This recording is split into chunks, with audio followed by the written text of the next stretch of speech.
The oxygen 40%, तुम भी बेटा ध्यान से सुनना, 40% अब यहीं पर समझ लेना आप, 40% दिया गया है तो कह रहा है कि that the percentage of chlorine in the metal oxide, यानी हिंदी में बोलेंगे एक धातु ऑक्साइड दिया गया है और धातु ऑक्साइड में जो ऑक्सीजन का परसेंटेज है वो कितना दिया गया है 40%। तो आपसे पूछ रहा है कि आप ऐसा करिए क्लोरीन का परसेंटेज बताइए, किसका परसेंटेज बताइए, क्लोरीन का, और क्लोरीन का परसेंटेज किसमें बताना है, मेटल के साथ। तो सबसे पहले बेटा मैंने क्या किया है, जो मेटल ऑक्साइड आपके पास दिया गया है, बात समझ में, अब ये जो मेटल ऑक्साइड आपके पास दिया गया है, सबसे पहले आप क्या करिए, इस मेटल ऑक्साइड का फार्मूला लिखिए। और ऑक्साइड तभी बनता है जब किसी मेटल के साथ ऑक्सीजन कंबाइन हो। बात समझ में आई कि नहीं है? जब किसी भी मेटल के साथ कौन कंबाइन हो जाता है, ऑक्सीजन, तो क्या बन जाता है, मेटल ऑक्साइड। और मेटल ऑक्साइड में आपको पता है कि ऑक्सीजन की जो बैलेंसी होती है बेटा, जो संयोजकता होती है वो 2 होती है, और वो कितने की 2 होती है, माइनस की। और जो मेटल है यहाँ पर वो मैग्नीशियम है, और मैग्नीशियम की बैलेंसी कितनी हो जाती है, 2 और 2, और ये क्या है, मेटल है, क्योंकि ये डोनेट करता है इलेक्ट्रॉन, और जो इलेक्ट्रॉन को डोनेट करते हैं वो प्लस में होते हैं, जो इलेक्ट्रॉन को रिसीव करते हैं वो माइनस में होते हैं। दूसरी सबसे बड़ी चीज, यहाँ पर जब दोनों की बैलेंसी को काट दिया जाएगा और किसी भी कंपाउंड को बनाने के लिए, मानो यहाँ पर A है और यहाँ पर B है, A की बैलेंसी 2 है और B की 2 है, तो इसकी बैलेंसी यहाँ लिखी जाएगी, इसकी बैलेंसी यहाँ लिखी जाएगी। लेकिन संयुक्त की बात यह है कि दोनों की बैलेंसी क्या है, बराबर है, इसलिए कंपाउंड क्या बन जाएगा, AB बन जाएगा। तो AB का मतलब क्या बन गया, MgO। अब दूसरी तरफ जो हमारा मेटल ऑक्साइड है वो MgO बन के आया, तो कह रहा कि मेटल क्लोराइड में, यानी मेटल ऑक्साइड का फार्मूला अगर MgO है तो आप ऐसा करिए, मेटल क्लोराइड में क्लोरीन का परसेंटेज निकाल के बता दीजिए।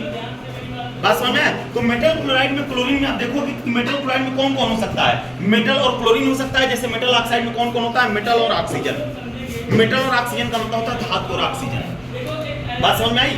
अब यहाँ पर मेटल की बैलेंसी कितनी थी, 2 थी, क्लोरीन की बैलेंसी कितनी है, 1 है, कितने की, माइनस की। तो क्लोरीन क्या होगा, नॉन मेटल। नॉन मेटल इसलिए होगा क्योंकि इलेक्ट्रॉन को क्या करेगा, रिसीव करेगा। तो इसके द्वारा जो बेटा फार्मूला बन के आएगा, ये बताओ, अगर मैग्नीशियम की बैलेंसी 2 है, क्लोरीन की 1 है, तो क्लोरीन वाली मैग्नीशियम के पक्ष में आएगी। यानी अगर इस तरह से लिखा हुआ है Mg और यहाँ लिखा हुआ है Cl, तो मैग्नीशियम की बैलेंसी यहाँ आएगी, क्लोरीन की यहाँ आ जाएगी।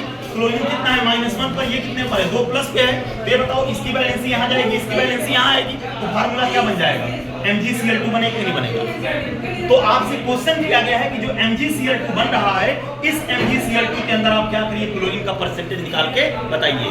तो जब बेटा किसी भी एलिमेंट का परसेंटेज किसी कंपाउंड में निकाला जाता है, तो जो एलिमेंट का निकालना है उसका एटॉमिक वेट ऊपर रखना है और उसका मोलर मास नीचे रखना है। मोलर मास मतलब होता है अणुभार, और मोलर मास देखो यहाँ लिखा है, मेटल क्लोराइड यहाँ पर Cl2 का परसेंटेज निकालना है। सबसे पहले मैंने MgCl2 जो बनाया उसका मोलर मास निकाल दिया है।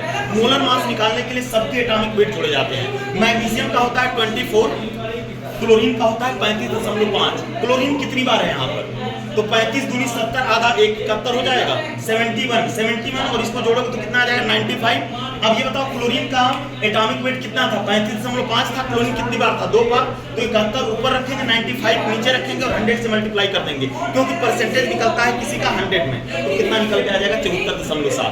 बात समझ में आएगी नहीं आएगी? एक बार फिर से रिपीट कर देते हैं। आपके पास एक मेटल ऑक्साइड था, उस मेटल ऑक्साइड के अंदर ऑक्सीजन 40% थी, और आपसे पूछा गया था कि ऐसे ही आप ऐसा करिए, मेटल क्लोराइड बना करके क्लोरीन का परसेंटेज निकाल लीजिए।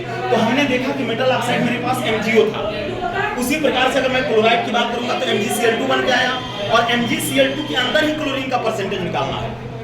तो सबसे पहले जिसके अंदर क्लोरीन का परसेंटेज निकालना उसका क्या निकाल लीजिए, मोलर मास। मोलर मास कितना निकल के आ गया, 95। इसके अंदर क्लोरीन कितनी बार है, 71, क्योंकि 2 बार है, और 2 बार आने का मतलब कि 71 हो जाएगा।